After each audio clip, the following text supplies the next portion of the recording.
वालेकुम। आज की क्लास में हम properties and behaviour of liquid state को डिस्कस करेंगे on the basis of kinetic molecular theory. So according to kinetic molecular theory, liquid state shows the following characteristics. The molecule of a liquid are randomly arrange. जो liquid के molecule हैं वो random arrange होते हैं, यानी किसी खास pattern में अरेंज नहीं होते, किसी खास तरतीब से अरेंज नहीं होते। They molecules of liquid have less kinetic energy than gases. Gases के मुकाबले में इनकी काइनेटिक एनर्जी कम होती है।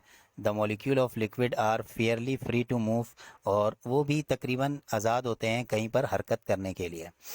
लेकिन ये सॉलिड के गैस के मुकाबले में थोड़ा कम होते हैं। The liquid has no definite shape. Liquid का कोई ख़ास शेप नहीं होता। It take the shape of vessel. जिस चीज़ में इसको डाला जाता है ये उसी चीज़ का शेप इख्तियार कर लेता है। इसके बाद हम आते हैं प्रॉपर्टीज़ ऑफ लिक्विड्स के अंदर। तो सबसे पहले हमारे पास है एवोपरेशन। एवोपरेट के लफ्ज़ी मायने अभी बुखारात बनने के होता है। तो the process by which liquid changes into gases, तो वो प्रोसेस, वो अमल जिसमें लिक्विड गैस में तब्दील हो जाए, एवोपरेशन कहलाता है। It is endothermic reaction in which heat is absorb. ये एक एंडोथर्मिक रिएक्शन है, और एंडो का मतलब होता है दाखिल हो जाना, यानी इसके अंदर हीट को एब्जॉर्ब किया जाता है, यानी जज़्ब किया जाता है। Factor affecting evaporation. एवोपरेशन के ऊपर जो जो अवामिल असरअंदाज होते हैं उनमें सबसे पहले सरफेस एरिया है। अगर सरफेस एरिया बड़ा हो, greater the surface area greater the evaporation, तो एवोपरेशन भी उतनी ज़्यादा होगी। जैसे कि आपने देखा है कि जब हम पोछा लगाते हैं किसी सरफेस के ऊपर, तो सरफेस जो फर्श की होती है वो बड़ी होती है, तो वहाँ जो पानी होता है वो बहुत जल्दी खुश्क हो जाता है। तो यही एवोपरेशन डायरेक्टली प्रोपोर्शनल है किसके, सरफेस एरिया के। Second one temperature. Evaporation increases with the increase of temperature. अगर दर्जा हरारत ज़्यादा हो, आप देखो गर्मी ज़्यादा होती है तो जल्दी कपड़े खुश्क हो जाते हैं, यानी उनका पानी जल्दी एवोपरेट हो जाता है, तो यानी टेम्परेचर बढ़ाने से भी एवोपरेशन बढ़ जाती है। Third one intermolecular forces. Intermolecular forces वो फोर्सेस हैं जो मॉलिक्यूलों को आपस में जोड़ के रखती है। तो आप खुद ही अंदाज़ा लगाएं, अगर ये ज़्यादा होंगी तो उड़ना, मॉलिक्यूलों के लिए उड़ना मुश्किल हो जाएगा। यानी इंटरमोलिक्यूलर फोर्सेस अगर बढ़ जाए तो एवोपरेशन क्या हो जाएगी, कम हो जाएगी। सो यही बात यहाँ ये समझा रहा है कि evaporation decreases with the increase in inter molecular forces. क्यों? क्योंकि आप समझ गए कि इंटर मॉलिक्यूलर फोर्सेस बढ़ेंगी तो वो मॉलिक्यूलों को बहुत स्ट्रांगली होल्ड कर लेंगी, जिसकी वजह से मॉलिक्यूल ऊपर जाना मुश्किल हो जाएगा। इसके बाद हमारे पास है वेपर प्रेशर। बुखारात का प्रेशर जिसे हम उर्दू में कहेंगे। The pressure exerted by vapour in equilibrium with pure liquid at the particular temperature is called as vapour pressure. किसी वेपर का इक्विलिब्रियम तवाजुन की हालत में लिक्विड स्टेट के ऊपर एक खास टेम्परेचर पे प्रेशर डालना, ये प्रेशर कहलाता है वेपर प्रेशर। जैसे कि अगर हम देखें यहाँ पर, अगर आप इसको टेम्परेचर देते हैं इस लिक्विड को, तो ये लिक्विड एक तरह से एवोपरेट होकर वेपर बना रहा होगा, और एक तरह से यही वेपर वापस लिक्विड स्टेट में आकर कंडेंसेशन हो रही होगी। तो एक वक्त ऐसे आएगा जहाँ पर वाइपराइजेशन रेट और कंडेंसेशन रेट जो है वो इक्वल होगी, जिसे हम इक्विलिब्रियम कहते हैं। तो इस स्टेट में और इस खास टेम्परेचर पर ये जो वेपर है, ये जो प्रेशर लगा रहे होंगे इधर लिक्विड पर, ये जो प्रेशर है आपके पास, ये वेपर प्रेशर कहलाता है।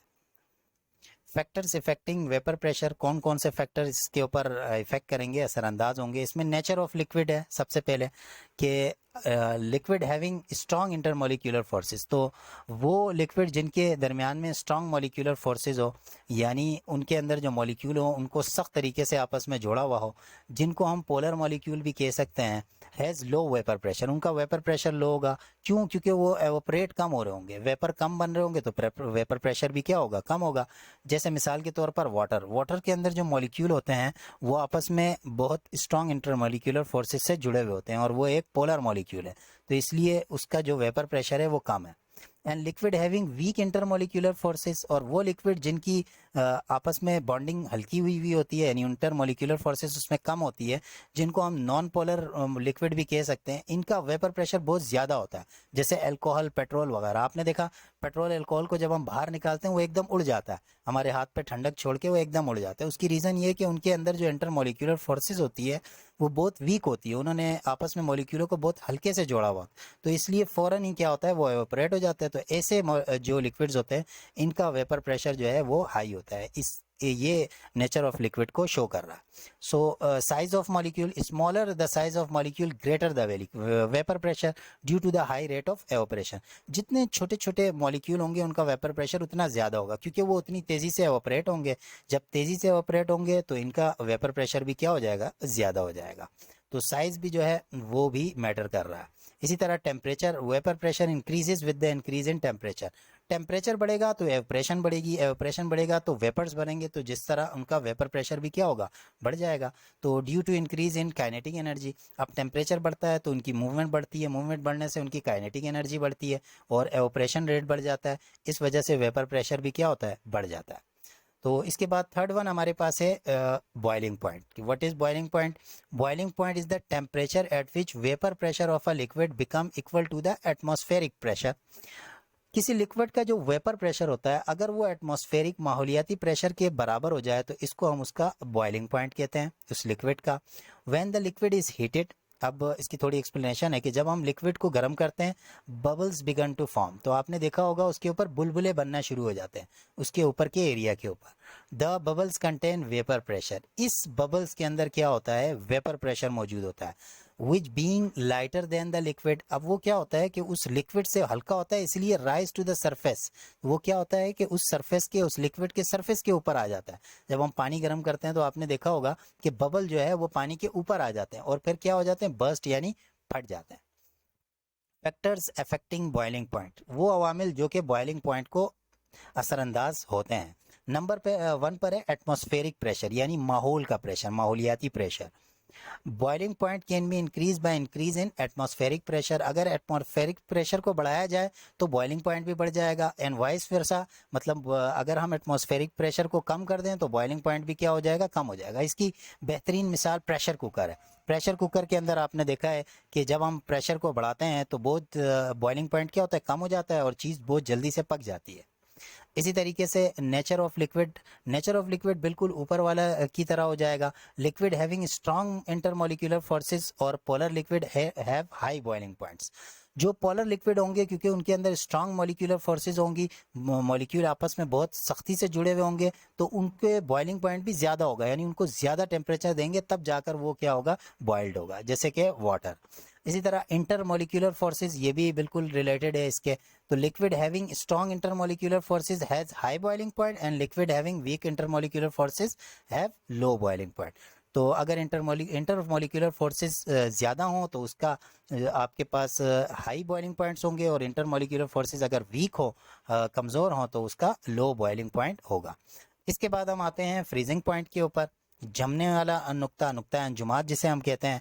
The temperature at which the vapour pressure of a liquid state become equal to the vapour pressure of solid state. यानी लिक्विड स्टेट का जो वेपर प्रेशर है अगर वो सॉलिड स्टेट के वेपर प्रेशर के बराबर हो जाए तो इसे हम, उस पॉइंट को हम फ्रीजिंग पॉइंट या नुक्ता अंजुमात कहते हैं ऑफ अ लिक्विड, इस लिक्विड के. फैक्टर्स अफेक्टिंग फ्रीजिंग पॉइंट, जो नुक्ता अंजुमात पर जो अवामिल असरअंदाज होते हैं उसमें सबसे पहला है टेम्परेचर, यानी टेम्परेचर बढ़ाने और कम करने से भी हमारे फ्रीजिंग पॉइंट पर इफेक्ट पड़ता है, और इसी तरह इंटरमोलिकुलर फोर्सेस भी हमारे फ्रीजिंग पॉइंट के ऊपर इफेक्ट डालती है. इसके बाद हमारे पास डिफ्यूजन है. Escaping out of molecule through a vessel is called as diffusion. कोई भी मॉलिक्यूलों का किसी विजल के ऊपर से एस्केप कर जाना, उड़ जाना, वो हमारे पास डिफ्यूजन कहलाता है. फैक्टर्स इफेक्टिंग डिफ्यूजन, इसमें इंटरमोलिकुलर फोर्सेज हैं.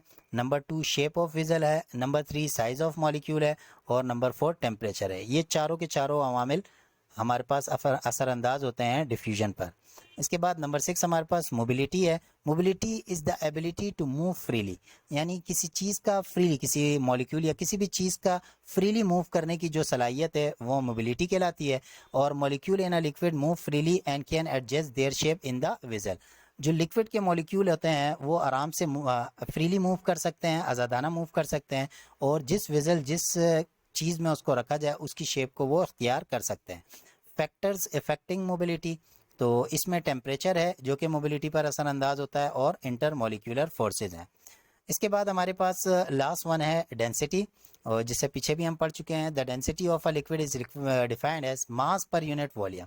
यानी अगर एक लिक्विड है, इसका एक यूनिट वॉल्यूम के अंदर कितना मास आ रहा है, कितना मॉलिक्यूल्स आ रहे हैं, ये उस लिक्विड की डेंसिटी कहलाएगी। Liquid are denser than gases, gases के मुकाबले में ये ज़्यादा डेंसर होते हैं। क्यों? क्योंकि गैसेस में हमने देखा कम मॉलिक्यूल होंगे एक ख़ास यूनिट वॉल्यूम में, उसके मुकाबले में जो लिक्विड है वो ज़्यादा मॉलिक्यूल रखेगा, क्योंकि वो थोड़ा कम सेपरेटेड होता है, उसके दरमियान फासला थोड़ा कम होता है गैसेस के मुकाबले में। तो यही बोल रहा है कि liquid are denser than gases due to the closely pack of molecule, यानी इसमें मॉलिक्यूल के दरमियान फासला कम होता है। इसका फार्मूला डी डेंसिटी बराबर होता है एम ओवर वी। एम यहाँ मास को शोर कर रहा है और वी यहाँ पर वॉल्यूम को। अब फैक्टर्स अफेक्टिंग डेंसिटी, इसमें सबसे पहला टेम्परेचर है और प्रेशर है। तो उम्मीद है कि आपको ये समझ में आ गया होगा। अस्सलामु अलैकुम।